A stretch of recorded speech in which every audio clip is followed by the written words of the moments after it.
আসসালামু আলাইকুম। দুর্নীতি দমন কমিশন দুদক কনস্টেবল পদে বা অন্যান্য পদে যারা পরীক্ষা দিবেন তাদের জন্য আজকের এই ভিডিওটি।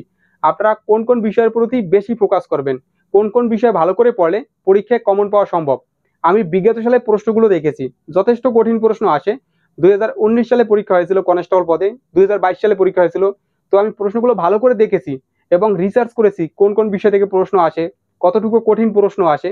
তো আমি সেই অনুসারে আপনাদের পরামর্শ দেব। তো আশা করি এই সাজেশনটি ফলো করলে আপনি পরীক্ষায় 90% প্রশ্ন কমন পেয়ে যাবেন। এইরকম ফলো করলে এবং এই অনুসারে পড়াশোনা করলে অবশ্যই পরীক্ষায় কমন পাবেন।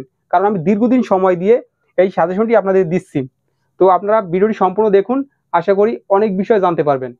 আর একটা বিষয়, যারা পিডিএফ সাজেশন পড়েন তারা আগে থেকেই সাবধান হন, কারণ পিডিএফ সাজেশন থেকে আপনি সর্বোচ্চ 10টা অথবা 15টা এমসিকিউ কমন পেতে পারেন। তো আপনি যদি সারা মাস পিডিএফ সাজেশন পড়েন এবং প্রিপারেশন নেন, পরীক্ষার হলে গিয়ে যদি দেখেন যে কয়েকটা প্রশ্ন কমন পেয়েছেন, তখন কিন্তু আপনি খুবই হতাশ হবেন। আপনি সর্বোচ্চ 10টা অথবা 15টা প্রশ্ন কমন পেতে পারেন। তো 10টা 15টা প্রশ্ন যে কেউ অ্যান্সার করতে পারবে। তো আপনার যদি পরীক্ষায় টিকতে হয়, ভালো করতে হয়, আপনার মিনিমাম 25টার উপরে এমসিকিউ সঠিক হতে হবে। তাহলে আপনি পরীক্ষায় টিকতে পারবেন, ভাইভায় যেতে পারবেন। কারণ এখানে কম্পিটিশন অনেক বেশি। এই দুদক, দুর্নীতি দমন কমিশন দুদক এবং এনএসআই একটু ব্যতিক্রম প্রশ্ন আসে, একটু কঠিন প্রশ্ন আসে। তাই আপনাদের ভালো করে প্রিপারেশন নিতে হবে, আপনাদের ভালো একটা বই পড়তে হবে, অথবা প্রত্যেকটা বিষয় আলাদা আলাদাভাবে প্রিপারেশন নিতে হবে। বাংলার জন্য আলাদা বই, ইংরেজির জন্য আলাদা, গণিত, সাধারণ জ্ঞান, প্রত্যেকটা বিষয় আলাদা আলাদাভাবে ভালো করে প্রিপারেশন নিতে হবে। তাহলে আপনি পরীক্ষা ভালো করতে পারবেন। আপনি যদি শুধু পিডিএফ সাজেশনের উপর নির্ভরশীল হন, তাহলে আপনি খুবই হতাশ হবেন। তো এই বিষয়ে আমি পরে কথা বলি। তো আপনারা ফলো করুন। তো ভিডিওটি সম্পূর্ণ দেখুন, তাহলে আশা করি অনেকগুলো গুরুত্বপূর্ণ বিষয় জানতে পারবেন। তো আপনাদের বেশ কয়েকটি বিষয় থেকে প্রশ্ন আসবে। আমি ধারাবাহিকভাবে বলি ফার্স্ট থেকে। প্রথমে বাংলা সাহিত্য। বাংলা সাহিত্যও পড়তে হবে, ব্যাকরণও পড়তে হবে। তো বাংলা সাহিত্য থেকে যে বিষয়গুলো দেখবেন: কবিদের জন্ম মৃত্যু, জীবন বৃত্তান্ত, কবিরা কত সালে জন্মগ্রহণ করেছে, মৃত্যুবরণ করেছে, তাদের জীবন কাহিনী, এবং ছদ্মনাম। ছদ্মনাম কোন কবির কোন ছদ্মনাম, তারপরে গদ্য পদ্য, কোন কবি কোন কবিতা লিখেছেন, কোন কবি কোন উপন্যাস লিখেছেন, এগুলো ভালো করে জানতে হবে, পড়তে হবে। ঠিক আছে? আর গত বছর কিন্তু এরকম একটা প্রশ্ন এসেছিল যে রবীন্দ্রনাথ ঠাকুর কত সালে নোবেল পুরস্কার পেয়েছেন। সেটা হবে 1913 সালে। তো এটা খুবই সহজ, ম্যাক্সিমাম অ্যান্সার করতে পারছে। আর একটা প্রশ্ন এসেছিল যে হুলিয়া কবিতা কার লেখা, হুলিয়া কবিতা। তো এটা একটু ব্যতিক্রম, এটা অনেকেই পারে না। এটা হবে নির্মলেন্দু গুণ। তো আপনাদের এইরকম প্রশ্ন আসবে। তো আপনারা এগুলো ভালো করে পড়তে হবে: কবিদের জন্ম মৃত্যু, জীবন বৃত্তান্ত, ছদ্মনাম, গদ্য পদ্য। তারপরে বাংলা ব্যাকরণ। বাংলা ব্যাকরণ থেকে যে বিষয়গুলো ভালো করে দেখবেন সেটা হচ্ছে ভাষা, ব্যঞ্জন বর্ণ, স্বরবর্ণ। ব্যঞ্জন বর্ণ স্বরবর্ণে কয়টি অর্ধমাত্রা, পূর্ণমাত্রা এবং মাত্রাবিহীন বর্ণ আছে, এই সম্পর্কে ধারণা রাখতে হবে। এবং কোন শব্দ কোন ভাষা থেকে এসেছে। যেমন একটা প্রশ্ন এসেছিল এরকম: আলপিন কোন ভাষার শব্দ? এটা হবে পর্তুগিজ। তো আপনাদের এরকম আসতে পারে। আর ঢেকি কোন ভাষার শব্দ? ঠিক আছে? তো ভাষা সম্পর্কে আপনার ভালো ধারণা রাখতে হবে।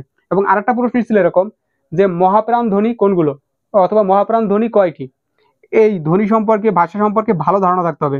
তারপরে এক কথায় প্রকাশ, বাগধারা, সবগুলো পড়ে ফেলতে হবে। একটা বাগধারা এসেছিল এরকম: কাক নিদ্রা, অগভীর সতর্ক নিদ্রা, কাক নিদ্রা। দেখা গেছে একটু কঠিন বাগধারাগুলোই আসে, আপনি একটু কঠিন কঠিন গুলো পড়বেন, সহজগুলো একটু, সহজগুলো যে কেউ পারে আপনিও পারবেন, একটু কঠিন গুলোর প্রতি বেশি নজর দিবেন এবং সবগুলো পড়বেন। বাগধারা আছে প্রায় 350 মতো, এক কথায় প্রকাশ আছে প্রায় 300 মতো, সবগুলো পড়তে হবে। সংক্ষিপ্ত প্রিপারেশন নিয়ে ভালো করা সম্ভব না, আপনার সবগুলোই পড়তে হবে। তারপরে বিপরীত শব্দ, সমর্থক শব্দ, সমাস, কারক ও বিভক্তি, এই বিষয়গুলো পড়বেন। তারপর ইংরেজি।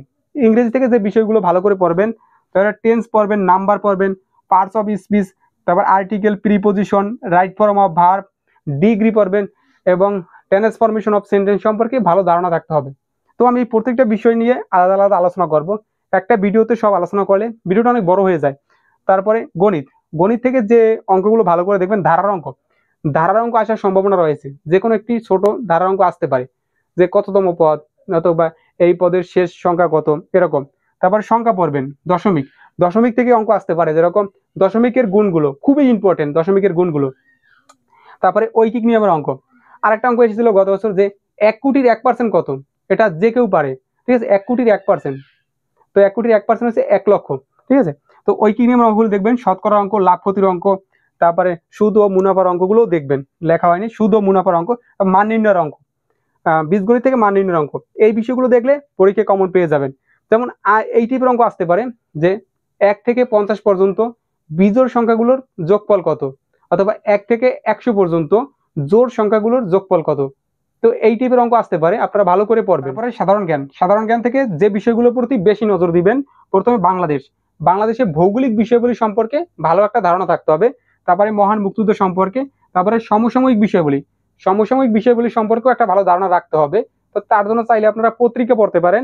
তারপরে আন্তর্জাতিক বিষয়গুলি সমসাময়িক বিষয়গুলির জন্য আপনারা চাইলে কারেন্ট অ্যাফেয়ার্স পড়তে পারেন। তারপরে সংবিধান মোস্ট ইম্পর্টেন্ট। সংবিধান থেকে 2টা অথবা 1টা প্রশ্ন অবশ্যই আসবে।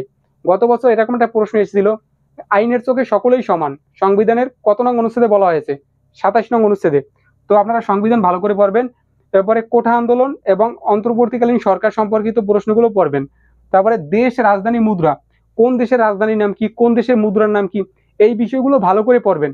তো আপনারা যদি এই বিষয়গুলোর প্রতি ফোকাস করেন, অবশ্যই পরীক্ষায় ভালো করতে পারবেন। আর যারা সংক্ষিপ্ত আকারে প্রিপারেশন নেবেন, সংক্ষিপ্ত সাজেশন পড়বেন, তাদের ভালো করা সম্ভব না। ভালো করতে হলে আপনাকে পূর্ণাঙ্গ প্রিপারেশন নিতে হবে। এজন্য ভালো একটা বই পড়তে হবে। তো মার্কেটে অনেকগুলো বই আছে, তো আমার দেখা মতে এই বইটা সব থেকে ভালো। আরো একটা বই আছে ক্যাম্পাস, সেটাও ভালো। তো আপনারা চাইলে এই বইটা আমাদের কাছ থেকে নিতে পারেন। আমাদের কাছ থেকে নিলে আপনারা 20% ডিসকাউন্ট পাবেন। আপনারা ঠিকানা দিলে কুরিয়ারের মাধ্যমে আপনার কাছে পাঠিয়ে দিব, বাংলাদেশের যে কোনো প্রান্তে। তো এই বইটা নিতে হলে আমাদের সাথে যোগাযোগ করুন হোয়াটসঅ্যাপে এবং আপনার ঠিকানা দিন। আর প্রত্যেকটা বিষয় থেকে আলাদা আলাদাভাবে প্রিপারেশন নেবেন। এই বইটা পড়বেন, পাশাপাশি প্রত্যেকটা বিষয়ের জন্য, যেরকম বাংলার জন্য আলাদা একটা বই নিতে পারেন, ইংরেজির জন্য আলাদা, গণিতের জন্য আলাদা, এবং সাধারণ জ্ঞানের জন্য আলাদাভাবে প্রিপারেশন। তাহলে আপনারা পরীক্ষায় ভালো করতে পারবেন। আর এই বইটা পড়লে মোটামুটি একটা ভালো প্রিপারেশন নিতে পারবেন, ঠিক আছে? আর যারা সংক্ষিপ্ত আকারে প্রিপারেশন নেবেন, তাদের ভালো করা সম্ভব না। কারণ দুর্নীতি দমন কমিশন দুদকে একটু কঠিন প্রশ্ন আসে, একটু ব্যতিক্রম প্রশ্ন আসে, এবং এনএসআই এবং দুদকে একটু ব্যতিক্রম প্রশ্ন আসে। তাই আপনাদের ভালো করে প্রিপারেশন নিতে হবে। তো আজকের ভিডিওটি এ পর্যন্তই। সবার জন্য শুভকামনা জানিয়ে শেষ করছি। খোদা হাফেজ। আসসালামু আলাইকুম।